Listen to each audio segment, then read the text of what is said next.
Mufaro mukuru kuva nemimhuri yeZimbabwe apo Zimbabwe Republic Police yapa green light kuna vaAlec Macheso paalbum launch yavo, paalbum idzva iro riri kunzi kupa kuturika.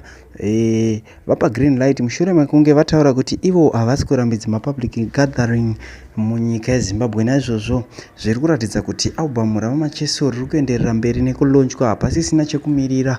Mhuri yeZimbabwe yamirira mutakunanzva kubva kuna vaAlec Macheso kuti vagovapakurira, sezvo apo takambotaura mazuva matatu apfuura kuti vaAlec Macheso vari kumirira kunzwa kuti zvii zvicharongwa pamusoro penhingirikini peSADC Summit iyo ida kuitwa munyika yeZimbabwe. Paiva nekusekurita kwerumors yaitaura kuti aiwa mapublic gathering ari kurambidzwa, asi polisi yazopa green light kuna vaMacheso kuti vagoita